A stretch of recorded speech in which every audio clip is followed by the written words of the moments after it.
सब कुछ धन से होता है। धन से वेश्या भी डांस करती है और धन से महात्मा आकर के भजन प्रवचन सुनाता है। धन से स्कूल भी बनता है और धन से, याद रखना भाइयों बहनों, ये जो हीरो हीरोइन के डांस करने का ऑडिटोरियम भी बनता है। ये सब धन से ही तो बनता है। लेकिन धन को हम सही दिशा में जब खर्च करते हैं तो धन हमारे जीवन की दशा को ठीक कर देता है, और धन को जब हम गलत दिशा में खर्च करते हैं तो धन हमारे जीवन की दुर्दशा कर देता है, दुर्दशा कर देता है। धन खर्च करना गुनाह नहीं है। अपराध करके धन कमाना गुनाह होता है, लेकिन परिश्रम करके धन कमाना गुनाह नहीं है। धनवान भी बनो, गरीब बन करके कुछ भी न कर सकोगे। भगवान कृष्ण के पास में भी सोने की द्वारिका थी, बहुत सा धन उनके पास में था। रावण के पास में सोने की लंका थी, उसके पास भी बहुत धन था। तुम सोने की एक नथुनी बनवा लेते हो, तुम सोने के कुंडल बनवा लेते हो, उसी में फूले नहीं समाते हो कि मेरे कान में कुंडल सोने के हैं। फिर कान खोल कर हिला कर कुंडल सबको दिखाते रहते हो कि ये देखिए कुंडल। क्या समझ रखा, तेरे कान का ही कान है, मेरे पास कान में कुंडल भी है। इतने बड़े बड़े कुंडल, जैसे साधु का कमंडल, इतने बड़े।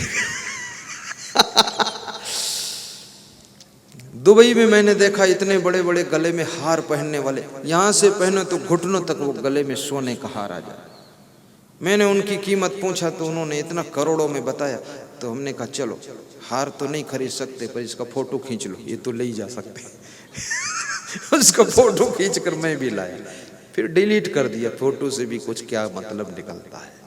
कितने लोग जोश खरोश में आकर के फोटो तो खींच लेते हैं, लेकिन फोटो भी इतने मोबाइल में भर जाते हैं, बात को सब डिलीट करना पड़ता है। इसलिए फालतू फोटो भी मत खींचिए, आवश्यकता हो तो खींचिए, अन्यथा उससे कोई मतलब नहीं निकलता। तो बड़ी मजे की बात है, धन के महत्व को समझिए। गलत तरीके से धन मत कमाइए, अच्छे तरीके से कमाइए, और धन कमा करके धन को थोड़ा धर्म में भी लगाइए। जब तुम्हारा धन धर्म में लगता है तो तुम्हारा धन तुमको भटकने नहीं देता है, और जब तुम धन अधर्म में लगाते हो तो धन तुमको सही मार्ग पर टिकने नहीं देता है, और तुम्हारा ही धन तुमको गलत राह में ले जाता है और तुम्हारा पतन कर देता है। इसलिए धन को सही मार्ग में खर्च कीजिए, धन से भंडारा कीजिए, धन से आश्रम बनाइए, धन से मंदिर बनाइए, धन से गरीब कन्याओं के विवाह में मदद कीजिए, और धन से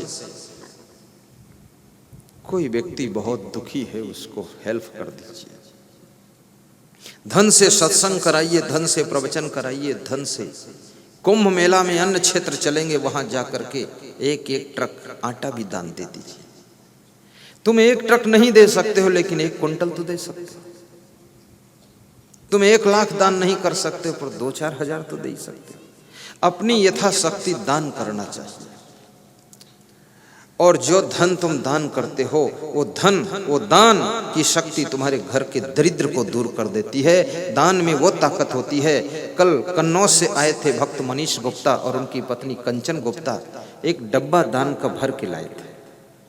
रोज सुबह उसमें 10 रुपये, 2 रुपये, 1 रुपये, सवेरे जब गुरु का ध्यान करते, पूजा करते तो डालते, वो भर के लाए। उसको काउंटिंग करवाया तो 2000 कितने 100 क्या निकला उसमें। उन्होंने कहा डब्बा फिर से दीजिए, और ताला मार के चाबी फेंक देते हैं। तो मैंने उनसे वहां कमरे में जब मिले, जाकर मिलन कक्ष में, दर्शन कक्ष में, मैंने पूछा कुछ अपना विकास हुआ कि नहीं हुआ।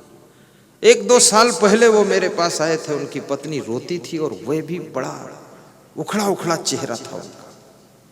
तो उनकी पत्नी कहती थी, पति जी हमारी एक बात सुनते नहीं, रो रो कर बताती थी, चिल्लाती थी।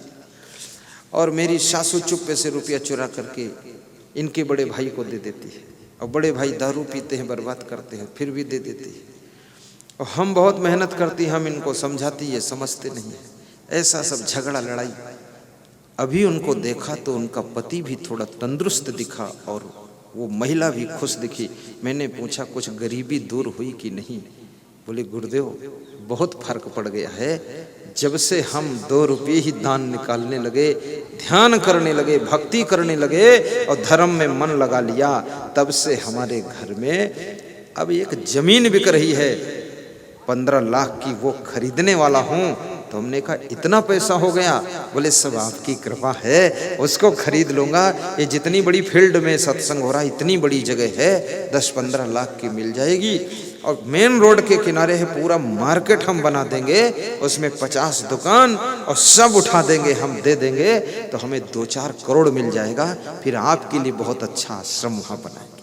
ये सोच कर गए। थोड़ा कलाएं भी सीखो, ऐसी धन कमाने की कलाएं। अभी हमारे पास में राजना से एक भक्त आए, महाराष्ट्र बॉर्डर से, वासुदेव भाई नाम है। प्रवचन सुनने के लिए मध्य प्रदेश में पहुंचे तो उन्होंने कहा कि गुरुदेव एक चीज पूछने आया हूं। व्यास गादी पर ही पूछ लिया, थोड़ा टाइम पाया। बोले गुरुदेव 3 बीघा जमीन बेचा हूं, तो एक जमीन मिल रही है 57 बीघे, तो ले लूं। तो हमने कहा क्या रेट में बिकी, क्या रेट में लेना है?